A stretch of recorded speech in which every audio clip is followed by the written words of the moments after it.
Welcome to Networking Unleashed, Building Profitable Connections, the show where you go beyond handshakes and hellos to unlock the real power of relationships in business. I'm your host, Michael Forman, and today we're exploring a topic that's changing the way we lead, serve, and connect: psychological safety and compassionate communication. My guest is an expert in creating emotionally safe workplaces and delivering service with heart. And here's why that matters. The best connections, whether with coworkers, customers, or colleagues, only happen when people feel safe, seen, and supported. We're diving into how kindness, empathy, and trust aren't just soft skills, they're strategic advantages in today's business world. So, if you're ready to build deeper connections, create safer spaces, and unlock the kind of networking that drives real results, this episode is for you. I'd like to welcome to the show today Bruno Cignacco. I can't pronounce the last name. I'm going to have you do it. All right. So I would just like to welcome you to the podcast. And Bruno, why don't you give us a little about your background? First, give us the correct pronunciation of your last name, and then tell us about your background. Thank you very much. The surname is very difficult. It's an Italian surname. It's Cignacco. And thank you, Michael, for your invite. I feel very honored to be here. A bit about my background. I have a PhD in management with focus on international marketing. I have been advising companies for more than 30 years on international marketing, and lately, over the last few years, on compassionate business. I'm a university professor and best-selling author. My latest book is titled The Art of Compassionate Business, published by Routledge in its second edition, and I'm very hopeful that this interview will be amazing and insightful. Thank you very much again for your invite. I hope it's going to be that way too. Okay, so let's jump right into the questions. How does creating a psychologically safe workspace improve internal networking and collaboration amongst teams? Very important question. But psychologically safe workplace, let's define this term that is a bit technical for some of the listeners. For example, psychologically safe workplace implies a work environment where employees can feel supported, they can express their voice without being ridiculed or censored. In this workplace, people are playing a lot of what we call positive side of politics, not negative side of politics, which implies supporting each other, trusting each other, sharing resources. And in this workplace, you don't see the negative side of politics, which is one-upmanship, for example, slandering, or any other type of turf wars, for example. And in this workplace, people feel free to express their voice. In some cases, they feel free also to express their voice in a very innovative way, proposing non-traditional ideas. And these people feel assisted when they have any problems. And in this workplace, you usually see a lot of activities that are very supportive, such as coaching, mentoring, training on the job, shadowing. And in this workplace, according to research, when you develop a psychologically safe workplace, employees tend to be much more satisfied. Customers tend to be more satisfied too. Why? Because employees that are happy tend to serve customers more effectively.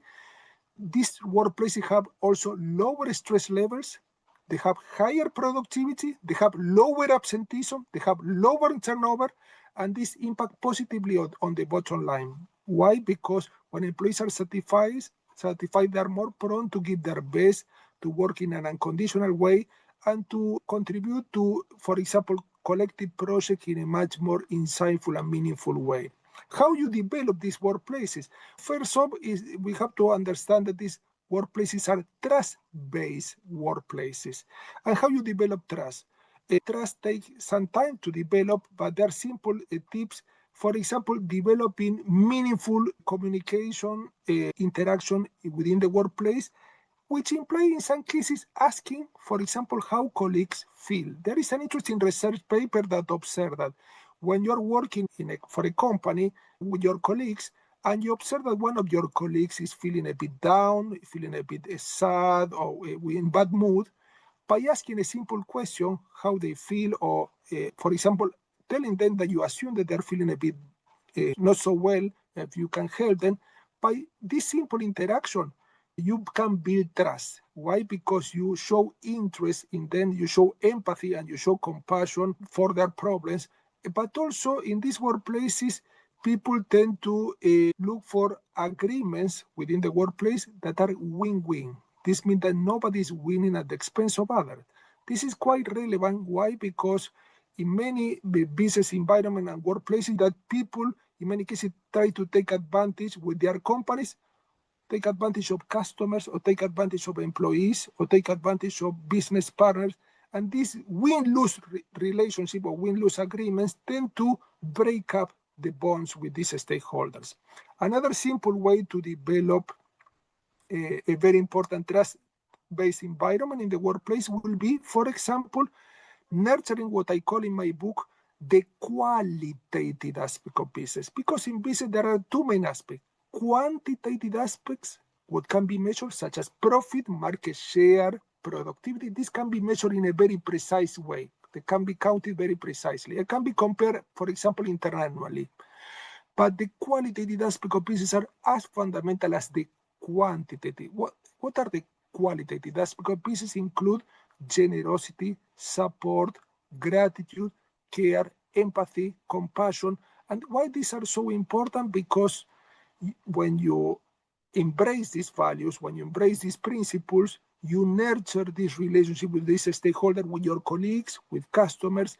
And we have to understand that in business, the most important factor is the building of relationship, a strong, long-lasting relationship with different stakeholders within the company, employees, management, and outside the company, customer, supplier, business partner, and community members. So focusing on qualitative aspect of business that we call also relational aspect, and quantitative aspect of business. Many companies focus only on the quantitative aspect of business. They try to obtain profit, productivity, market share, in some cases by all means, to the detriment of the relation. The days of the quantity is really passe. It's the quality of the relationships. You hit on so many points for networking. Know you, trust you, they'll do business with you. It's the creating the relationships, not just the clients. So not just the customers. So there's a whole lot what you just said, but I have more questions, so we're going to go into a little bit further. What role does compassionate communication play in networking, and how can it be competitive? How can it be a competitive advantage in business? Very important. Compassionate communication implies that, let's define compassion first. Compassion is when you interact with others, you understand how they think, you understand how they feel, and you try to help them whenever possible, especially when others face difficult circumstances. For example, let's imagine that the supplier delays the delivery of goods to your company. And in this supplier, you have signed before a contract with the supplier. If you are not compassionate with the supplier, you will try to penalize the supplier for having delivered this good late. But if you are compassionate, you will relate to the supplier one-to-one, if possible in person. You will talk to the representative of the supplier to understand what difficulties they face in this last delivery in order to help them, because you try to preserve the relationship and try to brighten this relationship with the supplier. You don't try to apply literally the fine print of the contract, because if you do, you might get the penalty from the supplier, but you will break up the relationship. You try to preserve the relational aspect. This is quite important. There is a very interesting study that observed that in the health sector, for example, healthcare sector, when doctors have a compassionate conversation before this patient are to be operated, go through surgery, 1 minute conversation, this patient during the operation process, during the surgery, has less anesthesia, they need less anesthesia, and they need less recovery time after the operation. Why? Because they feel less stressed, they feel more supported. 1 minute interaction only. This means understanding how they feel, how you can help them, try to help them soothe themselves. And this is quite important because compassionate is not only being nice to people, but is bringing about a positive cycle of reciprocity. You try to support people, you try to understand, you try to connect and build deep rapport. And in return, you are more likely to receive a reciprocal treatment. Why? Because people, when they are supported, are more prone to contribute spontaneously, unconditionally. You can afford them to cooperate, but they're more prone to cooperate when you try to help them, because when you help them, you help yourself, because everything is interdependent in business. You cannot succeed without them, and vice versa. Okay. So you speak about compassionate customer service. How can that same mindset be used when approaching new clients, partners, or networking opportunities? Very interesting. Compassionate customer service implies that you adopt an attitude of service. You try to add value. This means that instead of focusing on yourself as a seller, as a salesperson, you focus on them. You are customer oriented. This means that you will try to first to discover what are the specific unique needs that they have. Not only needs regarding the product, but for example, what we call emotional needs. In some cases, this customer to buy the product needs some reassurance. Maybe you can provide with some guarantee, or maybe they need a trial period. They are not very sure, so you try to support them, not only offering the best product that is adequate for them and might not be suitable for other customers, and in some cases also implies that you interact regularly with this customer, making them feel positive emotion before they buy the product, during the buying process, and after they buy the process. We call this interaction touch points. Every time that you interact with customer through emails, phone calls, in person, through the website, these are touch points. Every touch point should bring about positive emotions in customer, because when you do, this customer is more prone to feel satisfied, which is related to positive emotion, and is more prone to become loyal, committed to your company, and is more prone to leave positive reviews. Instead, one of these interactions, customer experience a negative emotion, well, this customer is more prone to leave your company, or doubt, or trying to return the product, or look for competing product. So the only way that you can deliver a very good customer service, a compassionate customer service, is to be very humble. Under promise, over deliver. Under promise, this means that you promise less than they expect, and then you surprise them in a very positive way. We call it marketing delighting customer, when you give more than they expect.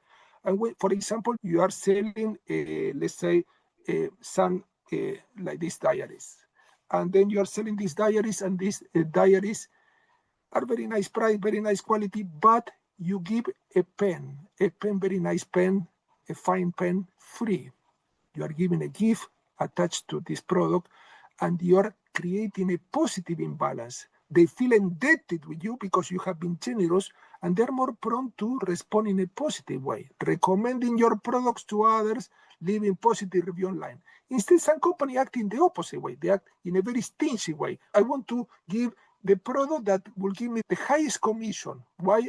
Probably it's not the one that they are looking for, but I want to think about my own commission. This is an attitude of selling, not of service. Always choose an attitude of service. Service implies adding value to customers. Very good. Okay, so let's go to a little advice. What advice would you give to someone who struggles to be vulnerable or genuine when networking? Very important in networking with any stakeholder or potential stakeholder. Could be a business partner, could be a supplier, could be an intermediary like a retailer. You have to talk not only about business topic, but also you have to talk about non-business topic. You can say, this doesn't make any sense, because at the end you are networking with a person, a human being, and the commonality between you and the other person is, regardless of the role, regardless that you are the CEO and the other one could be a representative of the supplier and so on. So it's that you're human beings. When you connect on a much more human level, this means that you understand that you are both human beings with fear, expectation, aspiration, dreams, and you talk about not only about business topic, but you talk about at the beginning like a small talk, or at the end of the conversation about where they live, what the hobbies are, and so on. You try to connect on a much more personal level. Many entrepreneurs in the Far East, for example, Japan, China, understand the importance of building personal relationships first, and then on the top of this, building solid business relationship. But the person can first.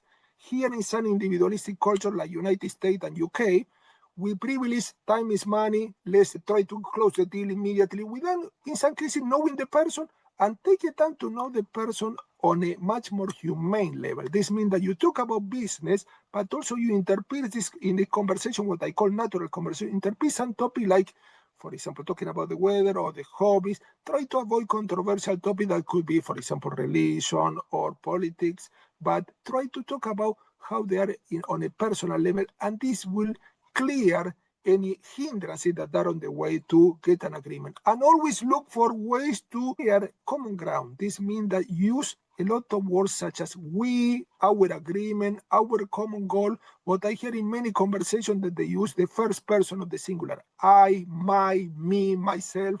This is very individualistic. Instead, when you talk about our agreement, our deal, our common goal, something that are obvious. We are both looking into develop robust relationship. You talk about we, and also try to identify their needs, because at the end you want to develop an agreement. This is possible. That is a win-win agreement. If you don't know what the needs are and you only think about your needs, you are more prone to developing win-lose agreement where you win at the expense of them. But these are short-lived agreements. They cannot prosper over time. Very good. Very good. And I speak about so many of the same things because really we both talk about networking, but it's so similar. It astounds me. But let's go on. How do emotionally safe environments lead to stronger, more profitable connections, both internally with teams and externally with clients or collaborators? Very interesting. Let's talk a bit about a very important phenomenon described by Daniel Goleman, that is the phenomenon of emotional contagion. Emotional contagion implies that when you feel an emotion and you start interacting with others, supposing that you feel happy, you feel cheerful, you tend to infect others with this positive emotion, and they tend to experience this emotion and act accordingly. Why this happens? Because in our brain we have mirror neurons that tend to help us replicate the emotion that are of people around us. The opposite happens with negative emotion. When you experience anger and you treat people and you adopt an angry tone of voice and you try to dismiss them and so on, these people are infected by this negative emotion and they are less prone to cooperate, less prone to share with you the resources such as information, technology. We have to be aware, are we bringing about positive emotion in this workplace, into this relationship? And why is so important bringing about positive emotion? Because according to research, positive emotion expand your brain and help you become much more creative, help you utilize what we call the internal resources such as critical analysis, creativity, and others. Instead, constrictive emotions, for example, fear, they make you adopt what we call the freeze, fight, flight mode, where you tend to be more reactive. You tend to trust less others. You tend to withdraw, tend not to cooperate. In some cases, this prompts you to compete with others instead of cooperating. And in any relationship, you have a basis of cooperation. If you're not willing to cooperate, this relationship won't prosper, because all relationships in business and non-business environment are only prone to succeed when the needs of both parties are fully satisfied. If the needs of only one party are satisfied, this relationship is prone to fail, not to succeed. Absolutely. Absolutely correct. What's one thing most people get wrong about connection, whether in customer service or professional networking? Very wrong. What I observe is scripted conversation, mechanical conversation, parrot. I call parrot Right. style. For example, I see some company that I feel a bit of shame from outside when I see this company that they give script on a piece of paper to memorize and say, okay, when you meet the customer or the client, you have to say, hello, how are you? We have product A. This sounds so mechanical. You are talking to a robot, not to a person. And a scripted conversation hinders the spontaneity, the natural spontaneity that can be brought about in a conversation. And people feel it. They feel this impersonal. They feel that this is not natural. And people tend to withdraw from this type of salespeople or this type of stakeholders.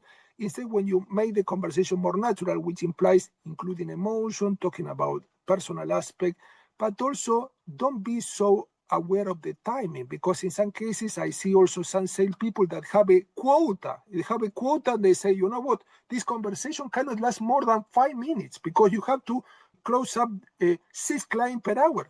Okay, this means that you're limiting the conversation. The other person feels the pressure of time. They cannot expose their ideas fully. So give time for the conversation to develop. Be natural. Be also others oriented. This means that you don't focus so much on you, but also you focus on others. Try to adopt a learning attitude. You're not there to close any deal. You're there to learn from them and try to see that you can develop an environment where a beneficial agreement for both can be unfolding.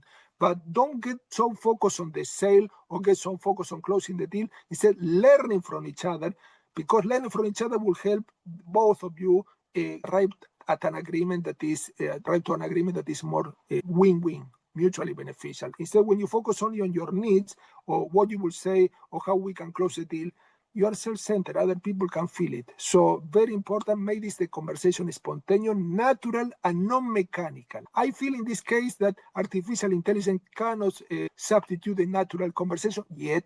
You can see good bots, but you feel that it's a bit mechanical, a bit impersonal, and also the conversation, try to make this as expressive as possible, expressing your idea clearly, but without monopolizing the conversation and making also your idea very clearly expressed, including your emotions.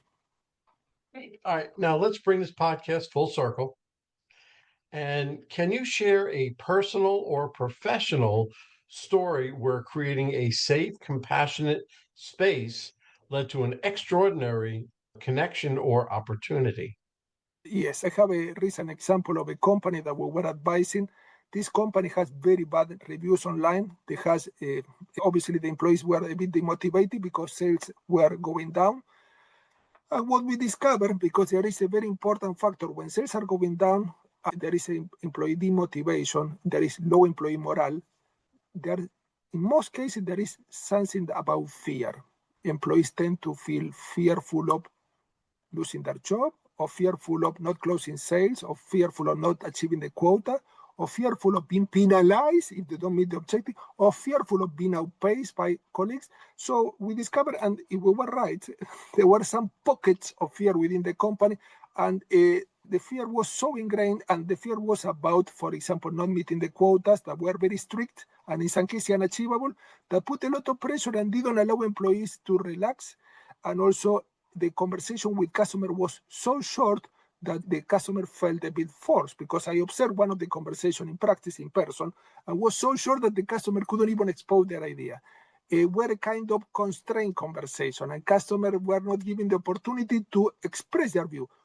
Moreover, customers were treated like little figures in the database as a means to make profit, instead of being treating this customer as a real human being that are spending their hard-won money on this company potentially and need to be treated with respect, and their needs need to be recognized in a legitimate way.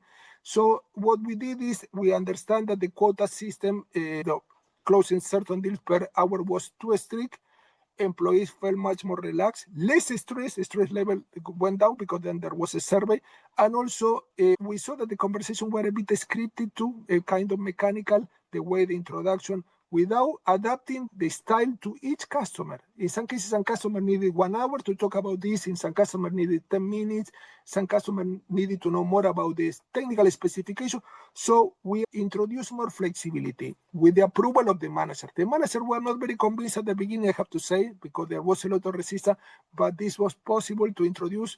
And we gave a 3-month period of like a time span to see there was an improvement. And we check also the customer review at the end of the 3 months, and we check also the employee morale with a very simple employee survey. We check also the reviews and the sales levels. So these were the 3 indicators. So employee morale, sales reviews, sales levels, and also the customer reviews. And so we observed that 3 months with these simple changes, customers were given a lot of time to talk. Employees will not be penalized with the strict quotas. Employees were also offering customer products that were not the most expensive one, products that were the most suitable for this customer, because in the previous system, employees were pushing the product that were the most expensive one, even when they were not the suitable for customer. What made this customer, in some cases, feel pushed to buy this product, and then they left a lot of negative reviews. In both cases, we observe from the first scenario to the second scenario improvement in sales, from a significant, very important percentage. We saw improvement in positive reviews and decrease in negative review. The negative review didn't disappear, but they decreased significantly, and we saw much more higher employee morale and higher employee satisfaction. We saw that when you have an employee that is satisfied, is more connected to customer satisfaction. So this means that these things were resolved.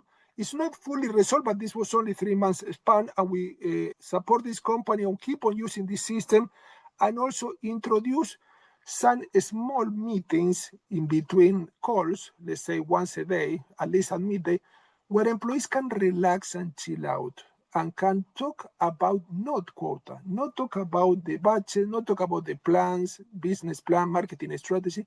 They can talk about themselves, having a coffee with colleagues in the call center, so that they can feel much more at ease, and they can come back to work in the second half of the day more revitalized. So this means, and knowing each other on much more personal level, because employees were so burdened with this demand of closing sales that they felt stressed and they didn't know their colleagues well.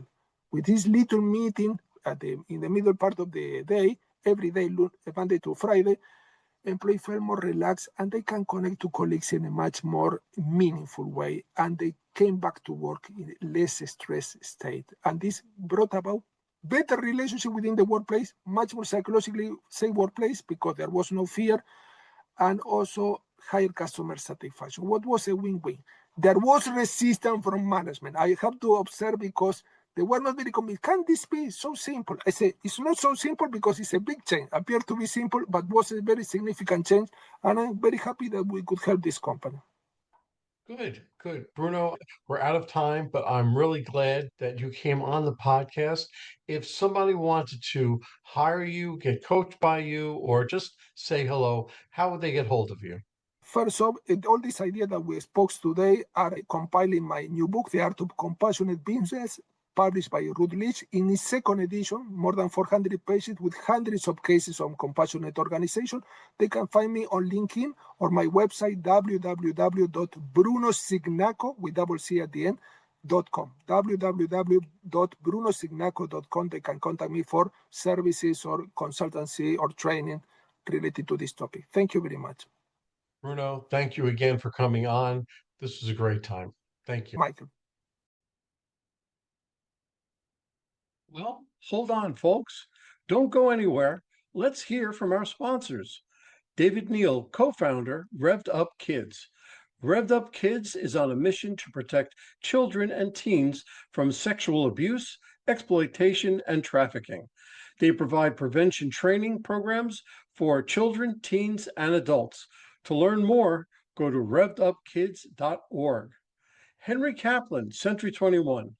When it comes to making the biggest financial decision of your life, leave it in the hands of a proven professional, Henry Kaplan. Henry is a global real estate agent with Century 21, celebrating his 41st year in business. No matter where you're moving, Henry has the right connections for you. You can contact Henry at 561-427-4888.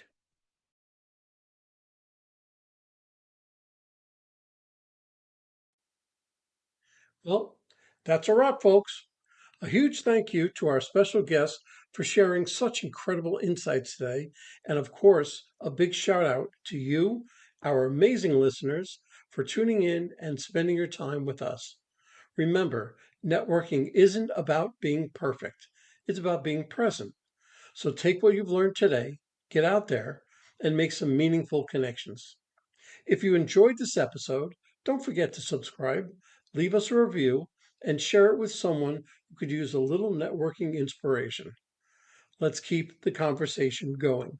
You can find me on Apple, Spotify, YouTube, or my website, Michael. Remember, until next time, keep practicing, keep connecting, and keep building those relationships. This is Michael signing off. Take care and happy networking.